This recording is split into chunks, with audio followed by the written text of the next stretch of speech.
এখন যাব শ্বশুরবাড়িতে, তো ওইখানে গিয়ে ফুটার আয়োজন করা হবে, তো সমস্ত কিছু তোমাদের সাথে শেয়ার করবো। তো চলো। হ্যালো বন্ধুরা, আবারও আমি চলে এসেছি ইশাশ্রী কুকবুক থেকে। বন্ধুরা, এই ছোট্ট একটা মিনি ব্লগে তোমাদেরকে স্বাগতম। বন্ধুরা, এই ভিডিওটা ছিল মাতৃদ্বিতীয়া উপলক্ষে। তো বন্ধুরা, ভিডিওটা আমার এডিট করে পোস্ট করতে একটু দেরি হয়ে গেল, তো তোমরা কিন্তু অবশ্যই পুরো ভিডিওটা দেখো। আর ভিডিওটার মধ্যে রান্না হয়েছিল বন্ধুরা পোলাও আর চিকেন। তো বন্ধুরা, পোলাওটা রান্না করেছি আমি, আর দেখো কত বড় কড়াইয়ের মধ্যে রান্নাটা করছি। আমি এত বড় কড়াইয়ের মধ্যে রান্নাটা করছি। তো বন্ধুরা, আমি ভয় পাই না, কারণ রান্না করতে তো আমি ভালোবাসি। তো আমি একাই এত বড় কড়াইয়ের মধ্যে রান্না করছি। আমার কোনো মানে কি বলবো, খুব আনন্দ লাগছে, কারণ আমার বর মশাইয়ের বোন তারা বর্দি মরিচদি সর্দি তারা তাদের বাইকে ফোটা দেবে। তো রান্নাটা আমি আমার বাড়ির মধ্যে করে, ওইখানে আমাদের গ্রামের বাড়ি আছে কৃষ্ণপুর, তো ওইখানে আমি রান্না করে নিয়ে গেলাম।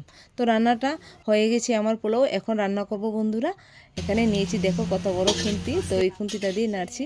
এখন চিকেনটা রান্না করব। তো তার জন্য এখানে কড়াইয়ের মধ্যে সর্ষের তেল দিয়ে তেজপাতা পেঁয়াজ দিয়ে, যখন পেঁয়াজের কালারটা ব্রাউন হয়ে গেল তখন দিয়ে দিলাম আদা রসুন পেঁয়াজের পেস্টটা দিয়ে বন্ধুরা একটু নাড়াচাড়া দিয়ে যখন পেস্টটা রেডি হয়ে গেল, এখন দিয়ে দেব জিরে ধনে বাটা।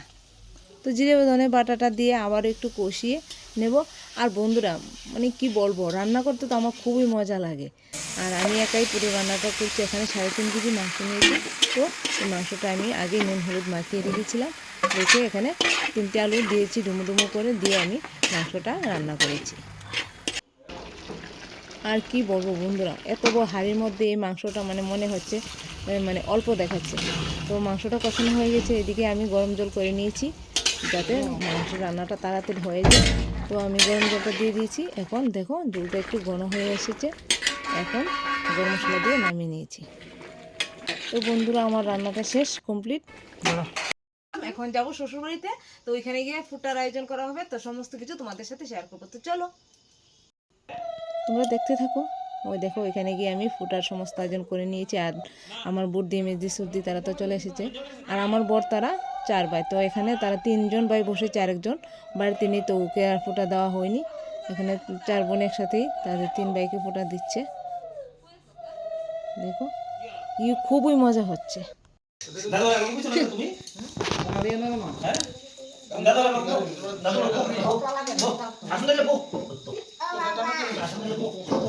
আর বন্ধুরা, এই মাতৃদ্বিতীয়া উপলক্ষে তারা 4 বোন একসাথে হয়, খুবই মজা হয়, আনন্দ হয়।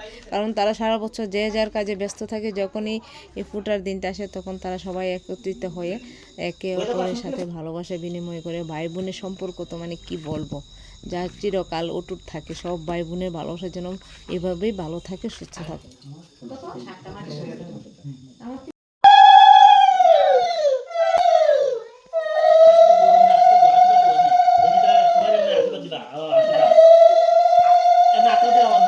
তো খুবই খুশি, মানে ফুটা নেবে বোনের কাছ থেকে। আমি আর ও মিলি ফুটার পুরো অ্যারেঞ্জমেন্টটা করি, রান্না করা থেকে শুরু করে সমস্তটা আমি আর ও মিলিই করি। তো দেখো, আমার মেয়েও তার ভাইকে ফুটা দিচ্ছে। এসর ভাই নন্দন দিয়ে দাও, আগাইলো বোনের চন্দন জমদুয়ারে দিয়ে কাটা। হ্যাঁ, যমুনা দে জমকে ফুটা, আমি দিই আমার বাইকে ফুটা। ফটো কমপ্লিট হয়েছে, একে অপরকে মিষ্টিমুখ করে দিয়েছে। তো বন্ধুরা, এখানে কয়েকটা ফটো তোলা হয়েছে, সাথে আমার শাশুড়িমার তার সব ছেলে মেয়েরা এখানে ফটো তুলে নিয়েছে, আমার মেয়েও ফটো তুলে নিয়েছে। আর এখানে রান্নার মধ্যে কী হয়েছে, বিরিয়ানি, মাংস, আর আছে রসগোল্লা, লেবু, শসা। আজকের মতো ভিডিওটা এখানে রাখলাম।